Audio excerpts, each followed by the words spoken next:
Pertanyaan saya adalah, yang menyatakan mereka melakukan pembunuhan dan tindakan asusila, mana saksinya? Mana ada yang hadir pengadilan melihat sendiri? Mana ada bukti CCTV?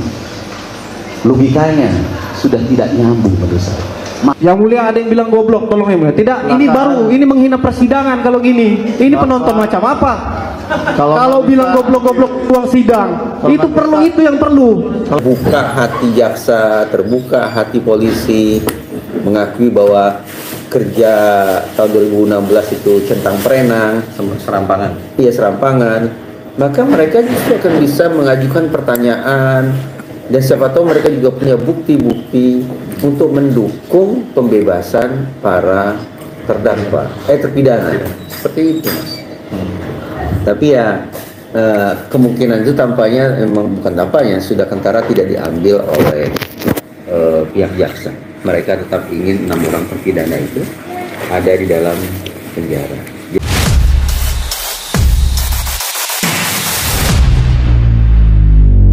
Halo semuanya, selamat datang kembali di channel ini. Kembali kita akan bahas kasus Vina Cirebon. Tapi sebelum saya lanjut ke pembahasan videonya, saya doakan semoga yang nonton video ini diberikan kesehatan serta dimurahkan rezekinya. Amin. Oke, langsung saja guys, kita akan bahas untuk video reaction pertama. Tiga hal dalam kerangka berpikir saya yang terjadi. Yang pertama adalah proses hukum yang sesat, 2 pikiran yang sesat, 3 hati yang mati. Proses hukum yang sesat, bagaimana di era sains seperti sekarang mengungkap sebuah peristiwa pembunuhan, mendengar yang kesurupan. Logika hukum mana yang dipakai? KUH pidana mana yang dipakai? Bagaimana seorang penyidik profesional yang dididik oleh negara mempercayai kesurupan sebagai landasan untuk pengambilan keputusan? Yang kedua, bagaimana orang ditangkap dan berdasarkan pengakuan mereka disiksa dulu tanpa ada pendampingan hukum yang memadai? Kemudian pelapor merangkap menjadi penangkap dengan kalimat diamankan. Kalimat diamankan itu kan sebenarnya kalimat halus dari ditangkap. Itu bahasa yang biasa digunakan. Kemudian bagaimana berproses tanpa alat bukti yang memadai? Pertanyaan saya itu ada satu saja. Yang menyatakan Eki dan Vina kecelakaan ada 3 yang sudah bersaksi dan melihat langsung. Pertanyaan saya adalah, yang menyatakan mereka melakukan pembunuhan dan tindakan asusila, mana saksinya? Mana ada yang hadir pengadilan melihat sendiri? Mana ada bukti CCTV?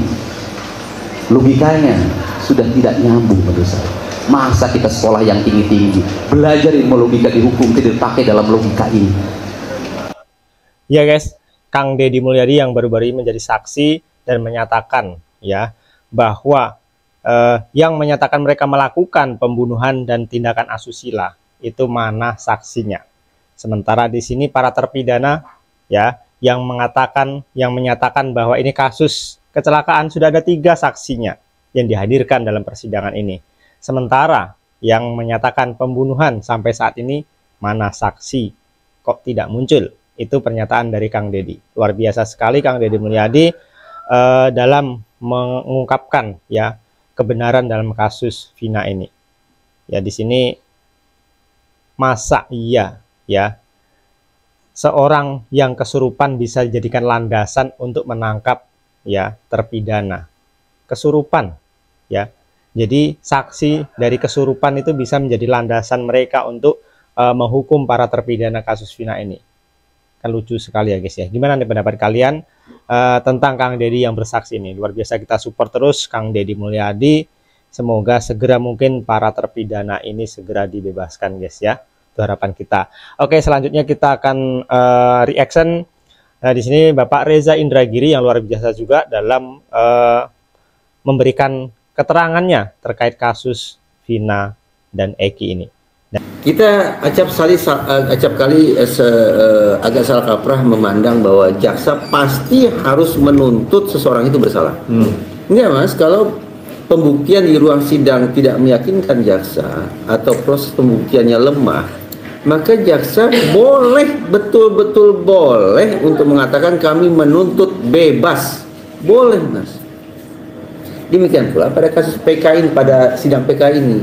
Tadi saya katakan, kalau sejak 2016 sampai 2024 ini terbuka hati jaksa, terbuka hati polisi mengakui bahwa kerja tahun 2016 itu centang perenang, Serampangan. iya serampangan, maka mereka justru akan bisa mengajukan pertanyaan dan siapa tahu mereka juga punya bukti-bukti untuk mendukung pembebasan para terpidana, seperti itu, Mas. Tapi ya kemungkinan itu tampaknya memang bukan tampaknya, sudah kentara tidak diambil oleh pihak jaksa. Mereka tetap ingin 6 orang terpidana itu ada di dalam penjara. Jadi situasinya tetap bertarung lah antara 6 orang terpidana beserta penasihat hukum mereka dan Jaksa penuntut. lembaga penegakan hukum kita tetap berada pada posisi vis-a-vis berhadapan tawuran. Tidak ada bedanya tahun 2016 dan tahun 2024. Nah, itu menurut dari Bapak Reza Indragiri bahwa jaksa tetap ingin 6 orang terpidana itu tetap ada di penjara. Ya, seperti yang beliau sampaikan bahwa seharusnya jaksa ini meneliti lebih baik dengan adanya PK ini. Kalau memanglah pada tahun 2016 itu mereka itu ada kekeliruan, ada kesalahan yang dalam PK inilah seharusnya mereka ini memperbaiki. Dan bahkan banyak sekali fakta-fakta yang mengatakan bahwa ini beneran kasus kecelakaan, bukan pembunuhan atau perkosaan. Kita lanjutkan dari Pak Reza lagi ya.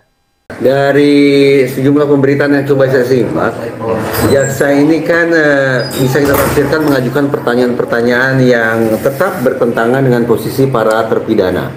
Itu artinya saya ingin menyimpulkan bahwa sistem peradilan pidana kita, baik itu kepolisian, kejaksaan, masih meyakini bahwa 6 orang terpidana ini memang sudah seharusnya dijebloskan ke dalam penjara karena mereka terlibat atau pelaku dalam penganiayaan, pemerkosaan massal, dan pembunuhan terhadap kedua korban. Tadinya saya sempat berharap nih posisi lembaga-lembaga penegakan hukum kita bergeser, ada keinsafan bahwa ya katakanlah mereka telah berbuat khilaf pada tahun 2016 gitu. Kalau mereka sesuai harapan saya, maka boleh jadi kehadiran jaksa misalnya akan memperteguh atau memperkuat posisi para terpidana bahwa mereka tidak bersalah. Tapi sekali lagi menyimak pemberitaan, pertanyaan-pertanyaan dari jaksa memang menunjukkan posisi mereka tetap berseberangan. Anda 6 orang terpidana tetap sudah seharusnya berada di dalam penjara. Itu yang bisa saya tafsirkan. Ya, benar sekali apa yang ditafsirkan oleh Bapak Reza. Seperti yang ada di pemberitaan-pemberitaan bahwa pertanyaan-pertanyaan jaksa ini sangat di luar dari konteks itu ya. Bahkan seolah-olah ya jaksa ini menginginkan kalau 6 terpidana ini tetap harus dipenjara. Wah, ini memang gila betul ya guys ya. Gimana nih pendapat kalian tentang perkembangan kasus Vina Cirebon ini? Terutama di sini tanggapan dari Bapak Reza Indragiri. Silahkan berikan tanggapan kalian di kolom komentar. Oke, dan ini ada momen ya dimana jaksa ini marah-marah guys kemarin ya. Tentu kalian sudah melihat ya, mungkin ada sebagian yang melihat ketika diteriaki goblok ya. Kita lihat. Yang mulia ada yang bilang goblok, tolong yang mulia. Tidak, ini baru, ini menghina persidangan kalau gini. Ini penonton macam apa? Kalau bilang goblok-goblok ruang sidang, itu perlu, itu yang perlu. Ini gara-gara Anda juga sih, gara-gara Anda juga bikin masalah. Iya, ini sidang yang mulia, nggak perlu ada kata-kata itu. Hari Kamis minggu lalu majelis hakim sudah menegur untuk tidak menggunakan izin yang mulia, kata silakan yang mulia. Ini diulangi lagi majelis, ini penghinaan, mohon maaf. Izin yang mulia, bukan dia yang menentukan, tapi yang mulia yang menentukan. Terima kasih. Maaf, yang mulia, tolong ketegasan bahwa kita di sini forum intelek ya. Tolong ilmiah bahasanya. Dari tadi bahasa pasaran, bahasa pukul-pukul mereka juga betul. Tadi kita sepakat bahwa terjadi perbuatan biadab oleh penyidik. Nah, itu biadab aja bahasanya seperti itu. Ya, Bisa tenang. oleh penyidik, tapi disamakan dengan majelis. Bagaimana yang mulia? Tolong pakai bahasa ilmiah, intelektual. Izin yang mulia. Sebentar. Karena ini sama di depan hukum. Tenang, kita skor. Coba diinikan dulu anggotanya. Kalau bisa tenang kita lanjut sidangnya, kalau nggak bisa tenang kita stop. Penonton juga kayak gitu ya. Kalau ada kata-kata yang tidak benar, kotor, akan kami keluarkan dari ruang sidang ini.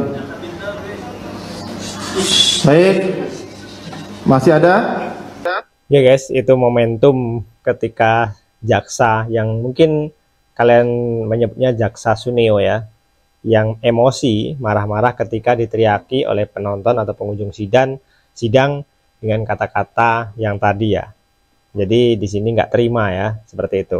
Dan terjadi kericuan di sini guys. Jadi silahkan berikan komentar kalian terkait momentum ini guys ya. Oke, selanjutnya kita akan reaction lagi video berikutnya guys. Kami sudah lama mengikuti bahwa Bapak adalah orang termasuk beliau yang peduli kepada masyarakat kecil, bagi-bagi sembako. Saya pun terharu, alhamdulillah. Cuma memang akhir-akhir ini kurang, tetapi lebih ke masalah yang ini. Tapi nggak apa-apa, nggak apa-apa. Kemudian, iya, nggak usah ketawa. Maksudnya kalau kita ini memang seperti itu, beliau kami termasuk yang sangat senang karena memang keliling. Cuma akhir-akhir ini berkurang untuk yang ke masyarakat kecil. Boleh saya jelaskan? Lebih dominan ke, mungkin tidak tersorting Pak. Mohon maaf. Boleh saya jelaskan? Ya, boleh. Ya, karena bagi saya peristiwa kemanusiaan ini lebih mahal dibanding sembako, Pak. Kami sependapat dan kami bukan menolak mengenai hal itu. Tenang aja. Baik. Ya guys, kalian bisa dengar bersama dan melihat bersama bagaimana seorang jaksa menanyakan kepada Kang Deddy Mulyadi masa ngomongin sembako guys ya. Dan langsung disekakmat oleh Kang Deddy bahwa kemanusiaan ya, membela orang yang lemah itu lebih penting ketimbang sembako.